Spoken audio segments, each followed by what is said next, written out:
இல்லை ஜானை, அதாவது காமராஜ் எடுத்தோம் 80 லட்சம் ரூபா அந்த காலத்தில் செலவு, இன்னுமே அதை ரெக்கவர் பண்ணலை. சொல்லப்போனால் நான் எனக்கு இப்போ ஐயா உதவி பண்ணாங்க, வேட்டி வேந்தர் உதவி பண்ணாங்க, டிவிஎஸ் உதவி பண்ணாங்க. அப்போ என்ன தோணுதுன்னா, இந்த காலத்துலேயும் திருக்குறளை கடைபிடிக்கும் மனிதர்கள் இருக்கிறார்கள். எனக்கு சொந்தமான இடத்த கூட நான் விற்றுட்டேன், அந்த இடத்துல நான் சந்தோஷப்பட முடியும். இவங்க பணத்தெல்லாம் வாங்கி நான் ஒரு வீடு கட்டினேன், எனக்கு ஒரு சொந்தமாக ஒரு சதுர அடி நிலம் கூட கிடையாது, என் தந்தையார் அளித்த இடத்தை கூட நான் விற்றுவிட்டேன். அப்போ இவங்கெல்லாம் எனக்கு உதவி செய்கிறாங்க. காந்தி இந்தியாவில் மிகப்பெரிய பிச்சைக்காரர், அடுத்து நான் தான். ஜானகிராமனோட ஒரு நாவலில் வரும், அவர் காட்டுக்குள்ளே நடந்து போய்கிட்டு இருப்பார். இப்போ வரப்பில் ஒரு பூ பூத்துருக்கும். அந்த பூவை பார்த்து அவர் கேட்பார், அதாவது இப்படி ஒதுக்கப்பட்டு கிடைக்கிறியே, உன்னை யாராவது எடுத்து முகர்றாங்களா, உலகத்துக்கு தெரியுமா? அப்போ அவரே பதில் சொல்லுவார், என்னோட வேலை பூப்பது மட்டுமே. இதை தலையில் சூடுவாங்க, சூடாமல் போவாங்க, மிதிப்பாங்க, அதை பற்றி கவலை இல்லை. இந்த சமூகத்தை அதை ரசிக்கிற அளவுக்கு நம்ம வளர்த்து கொண்டு வரணும். எல்லோரும் அதை கடைபிடிக்க வேண்டும். அதாவது கடைபிடிச்சு வாழ்ந்தவங்கெல்லாம் இந்திய அரசியல் எப்படி இருந்தாங்கன்னு உங்களுக்கு தெரியும். கடைபிடிக்காமல் போனவங்க எப்படி இருந்தாங்க இறந்தாங்கிறது உங்களுக்கு நீங்கள் பார்த்துக்கிட்டு தான் இருக்கீங்க. நான் பேர் சொல்ல வேண்டியதில்லை. காமராஜர் கடைபிடித்தவர், அவர் எப்படி வாழ்ந்தார் எப்படி இறந்தார்னு உங்களுக்கு தெரியும். அதை கடைபிடிக்காதவர்கள், நாட்டை சுரண்டியவர்கள் இன்றும் எப்படி இருக்கிறார்கள் உங்களுக்கு தெரியும். ஆமாம். அதான் ஓடிடியை யார் கண்ட்ரோல் பண்ணான்னு உங்களுக்கு தெரியுமா? ஓடிடியை யார் கண்ட்ரோல் பண்ணுறது? மார்வாடிகள் கண்ட்ரோல் பண்ணுறாங்க மோஸ்ட்லி. மார்வாடிகள் என்ன பண்ணுவாங்க? வட்டிக்கு விடுறவங்க, அப்படி தானே? அதாவது தமிழன் படம் எடுத்து நஷ்டமடைகிறான், மார்வாடிகள் படம் வாங்கி லாபம் அடைகிறார்கள். நஷ்டம் தமிழ் மக்களுக்கு, லாபம் வட இந்தியர்களுக்கு. அவனுக்கு எந்த படத்தில் நஷ்டம் கிடையாது. ஆமாம், அதுக்காக நம்ம பணியை செய்ய அவனுக்கு முடியாது. வள்ளுவர் இதெல்லாம் ஒரு குறளும் கடைபிடிக்கலைங்கிறதுக்காக அவர் எழுதாமல் இருந்தாரா? நம்ம வள்ளுவரோட உயரம், நம்ம வேலையை நம்ம செய்யணும், அவ்வளோதான்.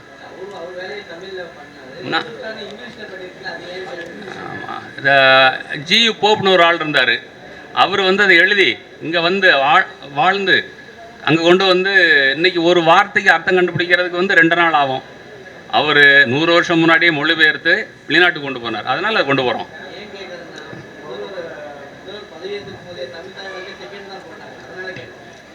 தமிழ் தாய் வாழ்த்து நீங்கள் அவர்கிட்ட கேட்டுக்கணுமா இல்லையா? அங்கே உள்ளே போனீங்க? இல்லை இல்லை இல்லை இல்லை உள்ளே விட்டாங்களா அவங்கள? இல்லை உள்ள உள்ள உள்ள இல்லை இல்லை உள்ளே விட்டாங்களா? இங்கே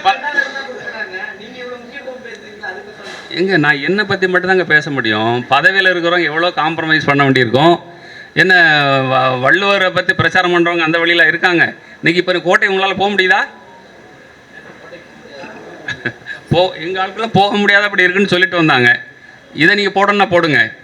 ஆமாம், இரும்பு கோட்டை இரும்பு கோட்டையாக இருக்கிறது.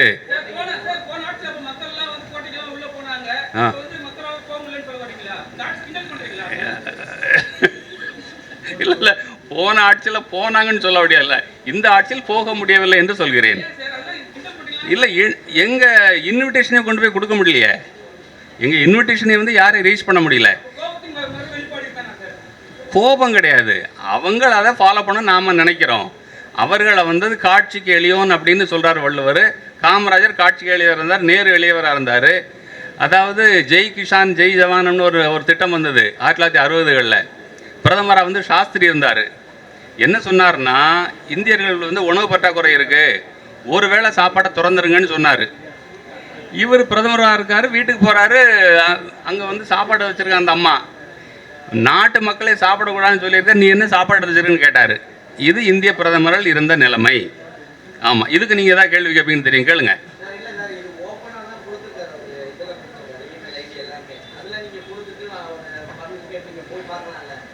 இமெயில் ஐடி இல்லை இல்லை இல்லை, எங்கள் மேனேஜரே உள்ளே போனார், அதுக்கே ரெஸ்பான்ஸ் இல்லை. நீங்கள் இதை போடுங்க, செய்தியை உண்மை தானே சொல்ல போகிறோம்.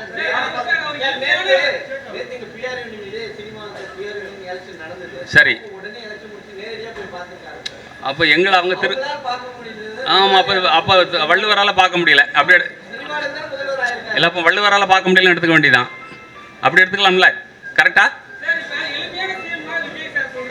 அப்படியா?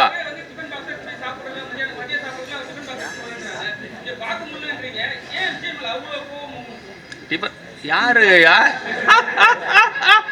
ஏங்க கேமரா என்ன பார்த்துருக்கு, உங்க கேள்வி பதிவாகாது. நான் சொல்ற பதில் தான் கேட்டுமா? சரி ஓகே. நீங்க எதில் சாப்பிட்றீங்க? இல்லை டிஃபன் பாக்ஸ் கொண்டு போறீங்களா நீங்க? இல்லை இல்லை அவர் சாப்பாடெல்லாம் சாப்பிட்றாரு, அவர் வீட்டில் அவரே ஃபோன் எடுப்பாரு. சரி சரி, பணம் உள்ளவங்க எதில் சாப்பிடுவான்?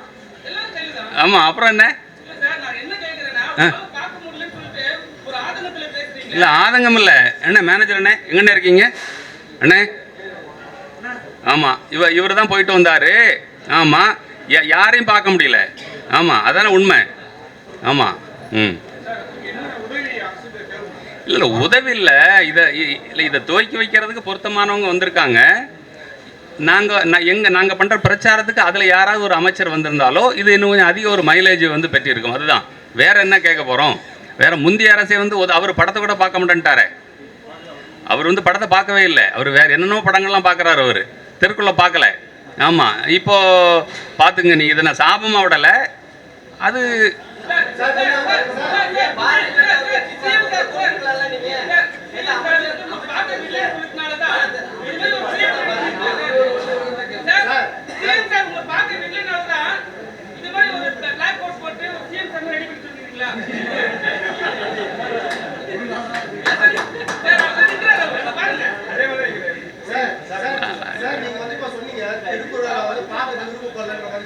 யார் விருப்பப்படல?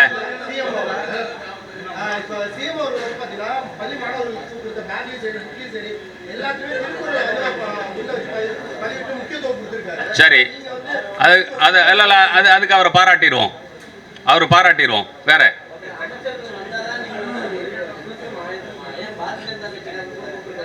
நான் இப்போ தான் சொன்னேன், வந்து காந்தி வந்து வள்ளுவரோட பிரதிநிதி, கோட்ஸே வந்து ஆர்எஸ்ஓட பிரதிநிதி. ஆர்எஸ்எஸோட வழித்தோன்றல்கள் வந்து பிஜேபி. நான் பிஜேபியை கூப்பிட்டு வந்து நான் வந்து ப்ரெஸ் நடத்த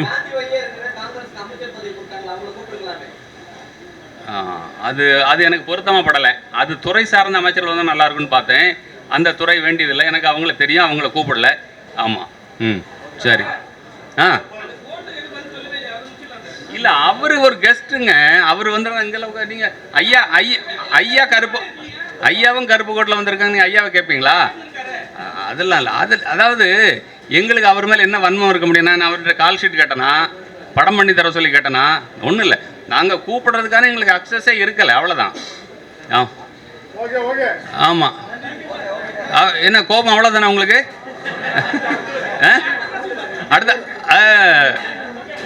சரி, நீங்கள் வந்ததுக்கு மிக்க நன்றி. எல்லாம் சாப்பிட்டீங்களா? சரி, மிக்க மகிழ்ச்சி.